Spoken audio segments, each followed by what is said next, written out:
couple of tricks and things to change in your MBUX system. Let's begin.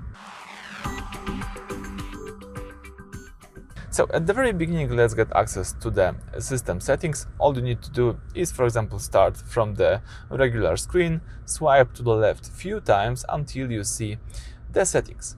And here you've got the system tab, and let me show you what I recommend to change and activate.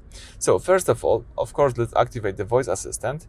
If you activate the voice assistant, let's use the settings, and here let's enable the direct commands.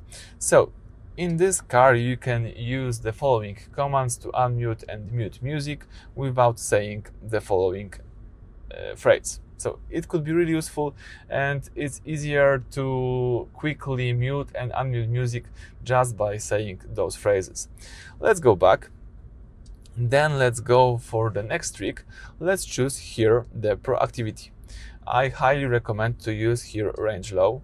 So right now the system, the Mercedes, will inform you if you are running out of your energy to just show you the nearest possible charging station. So it's really useful and really recommended to activate this feature.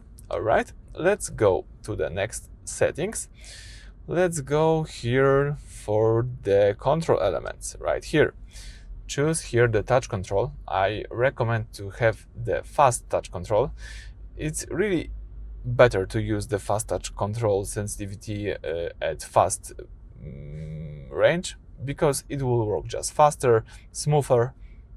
You will see the difference. Let's go back.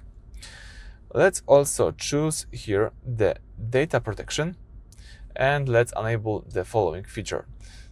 Let's read the information. Let's transmit vehicle position. Select whether the vehicle position is to be transmitted and shown to user who have access to digital extras of the vehicle. I highly recommend this because it could be easier and sometimes useful if, for example, your wife, your father, or your mother will have the information about your position.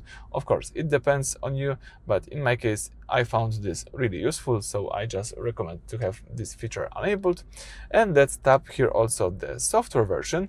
Choose here settings, and from the list of settings, you can find and select the update automatically. Let's tap it here, and right now the Mercedes will find, if the Mercedes will find the update, it will automatically update your car. So in my case, it's a better solution. I prefer to have the newest version possible of my car, of my system, so I will keep this feature that way. Okay, so I think that's it for today. Thank you for watching. Please subscribe to our channel, leave thumbs up under the video.